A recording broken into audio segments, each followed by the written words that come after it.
Okay, back again, video 3 already. Right, now then, here we are at this point of the video in getting its TX KC shift operational. It loses its variator supply when it's in TX, simply just disappears. So I said to myself, there'll be something missing that they've done, and there is. Can we see it here on video? Can we zoom on to where are we? Right down at the front there. Oh, focus.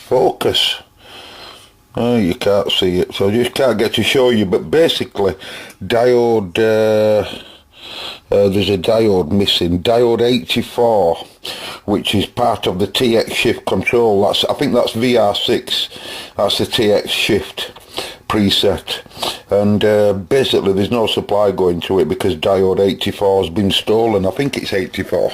Anyway, you often see this a lot, whereas either the pull down resistors or the diodes are missing, and this is a bag here, believe it or not, and there's a lot in there, I can assure you.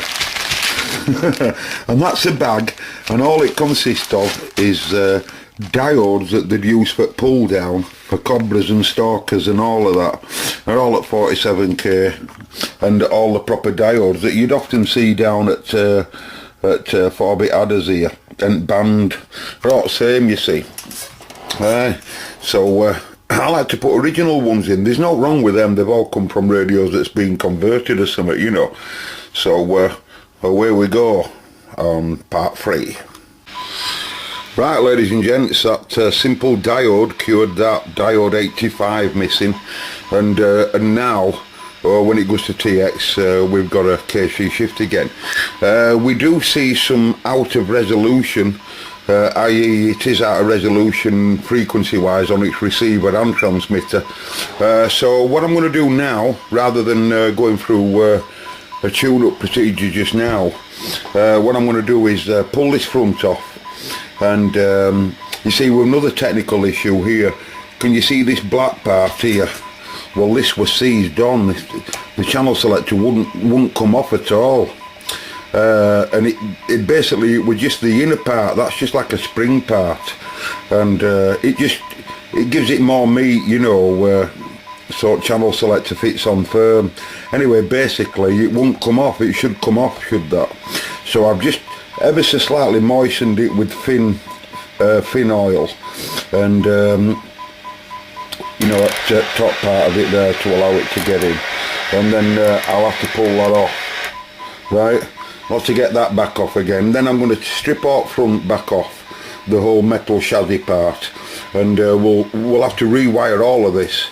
We'll get rid of variable power control, rewire all this, make it back as a SWA calibrate control again, and that'll mean rewiring all of that switch. It's all been altered.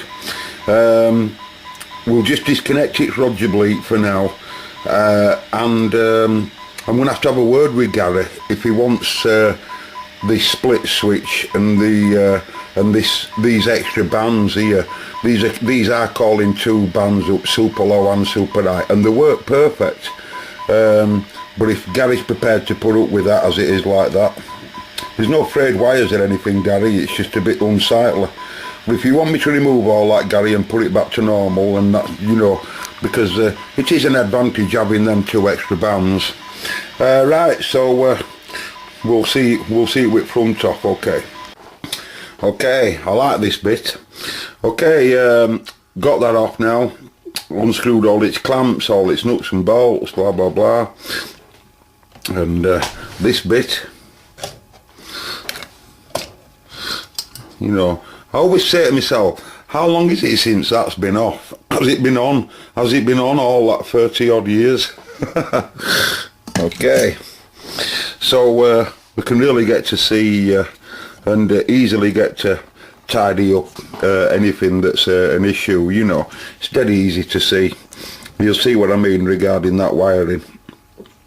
It's not the wiring that's the problem, it's the fact that it's not doing originally what it would be doing, and it was switched. Look, that's the variable resistor that they've put there, and basically that white wire, it'll be switching it to a certain state. You know, when it's in one position, it'll fix the preset to either low or high, whatever they wanted. I don't know.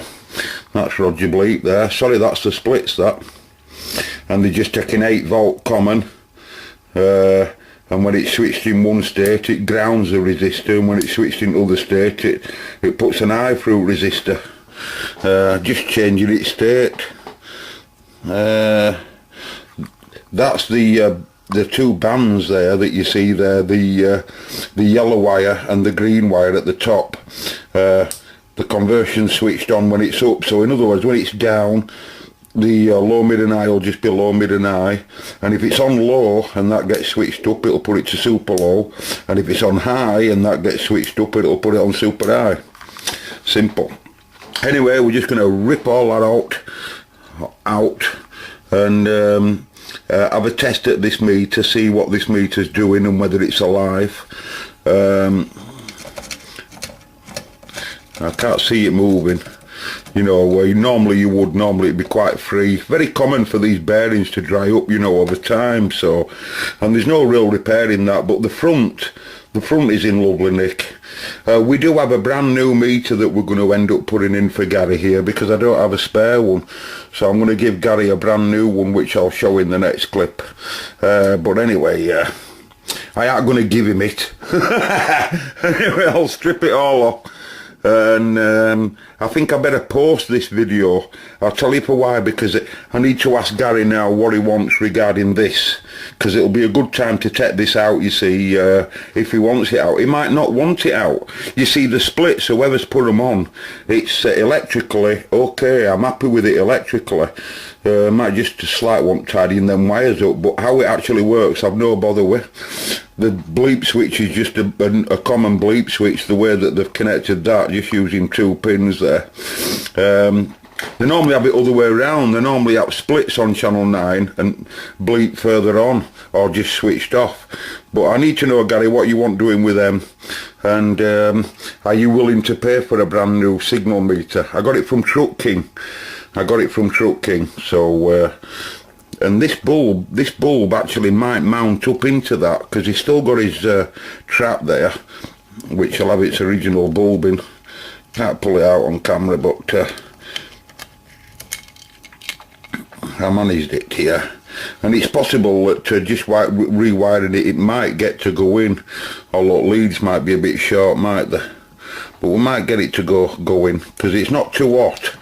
Okay, so I'll post this, we'll call it video free, and then we'll see what my mate says, and I'll get back to you. Waving a hand for now. See how I spread it out, ladies and gents, like that? All different screws and that. They're not very much different, but they're different, you know, nuts. Notice how I put the dirty cotton buds there. That's because I'll be billing Gary for every single one of those I've used. I've only used 329, but we've thrown some of them away, you see. I'll be back.